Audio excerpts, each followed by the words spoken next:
नमस्ते, era इन्फोसिसको YouTube च्यानलमा तपाईहरुलाई स्वागत छ। आजबाट हामीहरुले पढ्दै छौं सर्टकट की।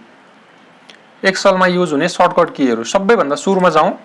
सबैभन्दा सुरुमा हेरौं control plus shift plus L ले के गर्दो रहेछ, फिल्टर गर्दो रहेछ। कसरी युज गर्ने त्यो control plus shift plus L filter. हेर्नुस् है त।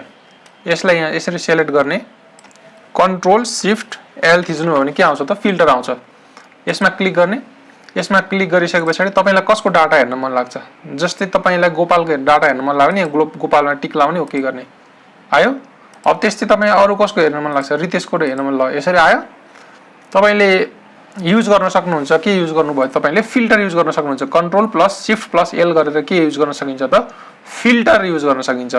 अर्को छ कन्ट्रोल टी इन्सर्ट। टेबललाई इन्सर्ट कसरी गर्ने त, जस्तै यसलाई यसरी सिलेक्ट गर्ने, कन्ट्रोल टी थिच्ने किबोर्डबाट, कन्ट्रोल टी। यति गरिसकेपछि यो एउटा बक्स खुल्छ, डायलग बक्स। यसमा ओके गरेपछि तपाईको यहाँ टेबल इन्सर्ट गर्न सकिन्छ। डिफरेन्ट खालको टेबलहरु छन्, हेर्नुस् त, यहाँ चेन्ज भयो नि है। यसरी तपाईले कसरी कुन राख्ने भनेर कन्ट्रोल टी गरेर, सर्टकट की कन्ट्रोल टी गरेर युज गर्न सक्नुहुन्छ। अर्को नम्बरमा हामी जाउँ। अर्को नम्बरमा कन्ट्रोल प्लस डाउन एरो।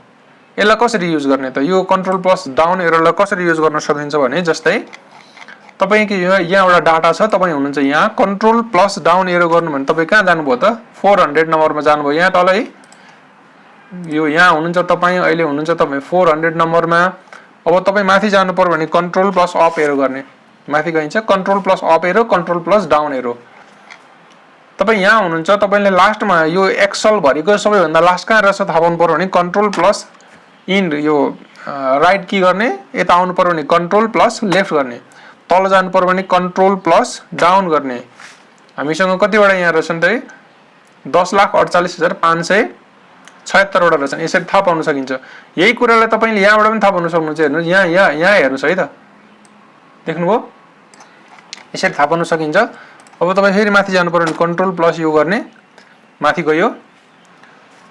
हामीले त्यो पनि सिक्यौं। अब हामी जान्छ यो हामीले सिक्यौं control plus shift plus down एरोले के गर्दो रहेछ त, सिलेक्ट अल गर्छ।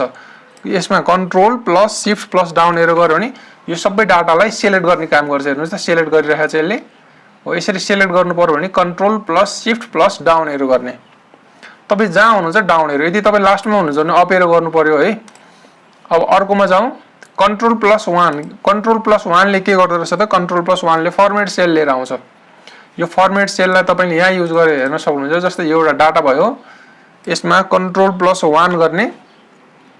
अब अलाइनमेन्ट कता राख्ने, कस्तो राख्ने, फन्ट कुन युज गर्ने, स्ट्राइक गर्ने हो कि बोर्डर कस्तो हाल्ने, फिल कस्तो गर्ने, प्रोटेक्सन लाउने कि नलाउने, फिल ल मैले फिल यस्तो गर्ने। है, यहाँ चेन्ज आयो, डकुमेन्टमा चेन्ज आयो। हेर्नुस् त, कन्ट्रोल जेड, कन्ट्रोल जेड। हेर्नुस् त, केही चेन्ज आयो। कन्ट्रोल प्लस 1 बाट तपाईले यहाँ फर्मेटबाट चेन्ज गर्न सक्नुहुन्छ। यसलाई चेन्ज गर्न सक्नुहुन्छ, कन्ट्रोल प्लस के त 1। अब अर्कोमा जाउँ, अटोसम। अटोसम फंक्सन कसरी युज गर्ने त, जस्तै तपाईले यसको सबै यहाँ सम यहाँ तल चाहिएको छ भने तपाईले एउटा काम के गर्न सक्नुहुन्छ, यसलाई सिलेक्ट गरेर यहाँ गएर सम गर्न सक्नुहुन्छ। हो, तर यही काम तपाईले अर्को तरिकाबाट पनि गर्न सक्नुहुन्छ। त्यो के हो त भन्दाखेरि, यसलाई सिलेक्ट गर्ने अनि अल्टर प्लस इक्वल टु गर्ने। यहाँ तल हेर्नुस् त, सम आयो यहाँ 120। यहाँ हेर्नुस् है त, यसलाई मैले अहिले हटाएँ। अब फेरि मैले यसलाई यसरी सिलेक्ट गर्छु, कन्ट्रोल अनि अल्टर प्लस इक्वल टु गर्यो भने 120 आयो। यहाँ हेर्नुस् है, यहाँदेखि यहाँसम्मको सम भएर आएको छ। हो, यसरी तपाईले यसलाई युज गर्न सक्नुभयो। केलाई त, अटो समलाई युज गर्न सक्नुभयो, अल्टर प्लस इक्वल टु। अर्को आयो पेस्ट स्पेशल। यो पेस्ट स्पेशलले कसरी काम गर्छ, जस्तै तपाईलाई यो कपी गर्नु पर्यो, कन्ट्रोल सी गर्नुभयो, यता गएर पेस्ट गर्नुभयो, कन्ट्रोल भी गर्नुभयो। तर यसले के भन्छ, यहाँ हेर्नुस् त, यो रिफरेन्स भनेर माग्यो नि, किन भन्दा यो फर्मुला लागेको छ यसमा। यो फर्मुला यहाँ हेर्नुस् त, यहाँ लागेको छ। तर तपाईले यसलाई कपी गरेर यहाँ राख्नुभयो भने के भयो त, यसले यो मानेन नि। हो, तर अब तपाईले यसलाई कन्ट्रोल सी गर्ने, यहाँ गएर तपाईले पेस्ट गर्नु पर्यो भने के गर्ने त, पेस्ट गर्नको लागि सर्टकट की के छ, control alt plus E plus S plus V. Alt plus E plus S plus V alt E S V गर्नुभयो भने यहाँनिर पेस्ट गर्न सकिन्छ। यो पेस्ट गर्नुपर्ने, यो पेस्ट स्पेशल यहाँ छ। अब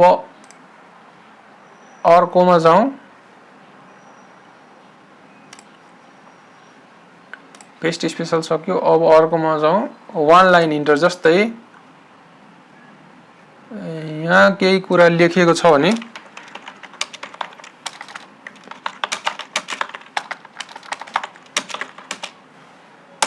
लेख्नु भएको छ भने तपाईले जस्तै यहाँनिर क्लिक गरेर यही लाइन यसकै मुनिपट्टि लेख्नु पर्यो भने अल्टर इन्टर गरेर यहाँ मुनि लेख्न सकिन्छ। यही केही लेख्नु पर्यो भने तल जानु पर्यो भने यसरी जान्छ, अल्टर इन्टर गर्यो भने यसलाई बनाउन सकिन्छ। अर्को छ चार्ट। जस्तै यो चार्टलाई कसरी युज गर्न सकिन्छ भने ल यो डाटालाई चार्टमा लानु पर्यो भने यसको सर्टकट के छ त अल्टर प्लस F1। यहाँ जाने अल्टर प्लस F1 गरेर यहाँ निकाल्न सकिन्छ डाटा आए। अल्टर प्लस सुरुमा यसलाई मैले फेरि हटाइदिएँ, कट गरेँ मैले।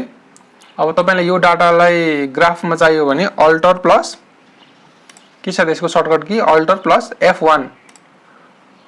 यसलाई सिलेक्ट गर्ने अल्टर प्लस F1, यति गरेपछि यो डाटा ल्याउन सकिन्छ। अर्को छ शिफ्ट प्लस स्पेसले के काम गर्छ त, जस्तै तपाईं यहाँ हुनुहुन्छ भने शिफ्ट प्लस स्पेसले शिफ्ट र स्पेसले के गर्छ त पुरै रोलाई सिलेक्ट गर्ने काम गर्छ। रो सिलेक्ट गर्नु पर्यो भने शिफ्ट प्लस स्पेस, कलम सिलेक्ट गर्नु पर्यो भने कन्ट्रोल प्लस कलम सिलेक्ट गर्नु पर्यो भने कन्ट्रोल प्लस स्पेस, कलमको लागि कन्ट्रोल स्पेस, रोको लागि शिफ्ट स्पेस।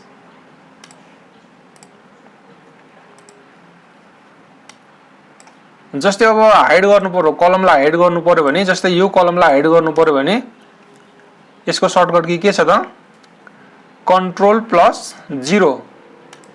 कन्ट्रोल र 0 थिच्यो भने के हुन्छ त कलम हाइड हुन्छ। अनि कन्ट्रोल प्लस 9 थिच्यो भने के हुन्छ त रो हाइड हुन्छ। रो हाइड गर्नु पर्यो भने चाहिँ कन्ट्रोल 9, यो रो हाइड भयो। यहाँ 8 छ, यहाँ 10 छ, बिचको 9 हाइड भयो। अब अर्कोमा जाउँ,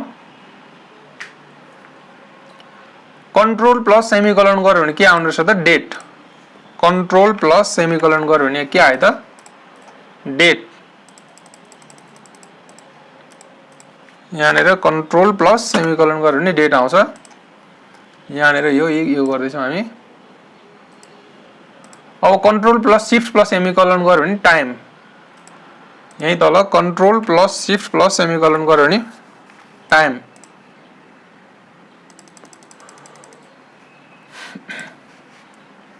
अब कर्नर अफ सीट, जस्तै कर्नर अफ सीट भन्छ सो रो एन्ड कलम, रो र कलम देखाउँछ। कर्नर अफ सीट भनेको यहाँनिर जानुभयो भने यहाँनिर तपाईले क्लिक गरिराख्नुभयो भने यहाँ कति रो कति कलम छ, यो त मैले अघि पनि भनिसकेको थिएँ। अब अर्कोमा जाउँ, control plus so formula, formula देखाउँछ। जस्तै यसले फर्मुला कसरी देखाउँछ त यसलाई मैले यहाँ क्लिक गरेँ, यहाँ क्लिक गरेर अल्टर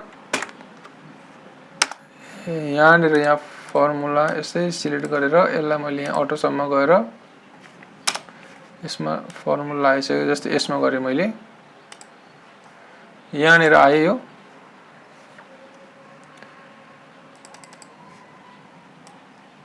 यहाँ टोटल आएको छ। यहाँ कन्ट्रोल प्लस यो यसले सो फर्मुला देखाउँछ भनेको, तर फर्मुला कसरी देखाउँछ त जस्तै यहाँ फर्मुला आएछ, यहाँ पनि फर्मुला आएछ।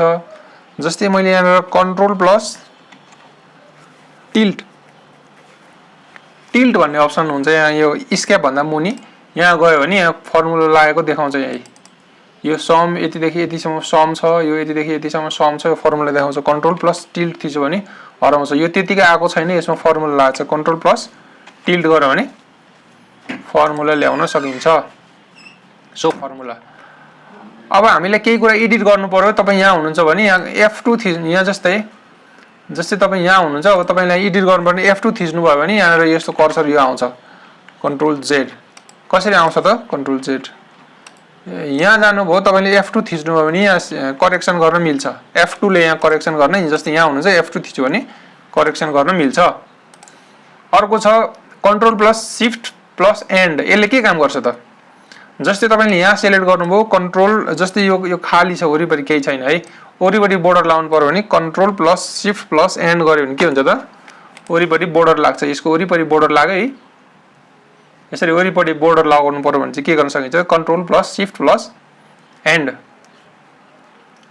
यी त भयो एक्सेल का केही सामान्य सर्टकट कीहरु कसरी युज गर्न सकिन्छ भन्ने कुराहरु भए जस्तै यहाँ एक्सेल मा अर्को एउटा पनि कुरा हुन्छ आस्क की भन्ने हुन्छ यसमा हामीले कोडहरु पठाउन सक्छौं आफुलाई चाहिएका कुनै महत्त्वपूर्ण कुराहरु छन् भने जस्तै मैले यहाँ ILOVE भनेर आई लभ यू को मैले एउटा यसलाई यसरी कसरी कोडिङ गर्न सकिन्छ यसलाई कसरी कोड गर्छ यसले भनेर मैले एउटा सामान्य देखाउन खोजिरहेको छु यसलाई कसरी युज गर्ने भन्दा इक्वल्स टु गर्ने यहाँनेर यति गरिसकेपछि आई कोड गर्ने कोड लेख्ने यसमा क्लिक गर्ने यसलाई सिलेक्ट गर्ने इन्टर गर्ने यो भनेको 73 रहेछ यसलाई सरल तान्नु भयो भने आई लभ यू लेख्नु पर्यो भने चाहिँ 73 76 79 86 69 89 79 84 लेख्नु भने यो चाहिँ आई लभ यू भन्ने रहेछ आस्कीमा चाहिँ यसले यति भन्ने रहेछ रमाइलो छैन त हेर्नुस् त यो यसलाई यसले यसरी बनाइराखेको छ यी आस्की भनेको चाहिँ यस्तो हुन्छ फेरि अब तपाईलाई यसलाई तपाईलाई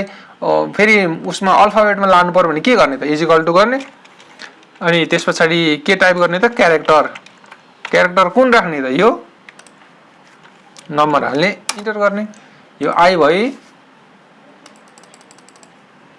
हेर्नुस् त यहाँ तल आयो ILOVE यसरी आयो हो आस्की र तपाईले आस्कीले चाहिँ त्यसरी काम गर्छ एउटा कोडलाई क्यारेक्टरमा जाने एउटा क्यारेक्टरलाई कोडमा लाने काम गर्छ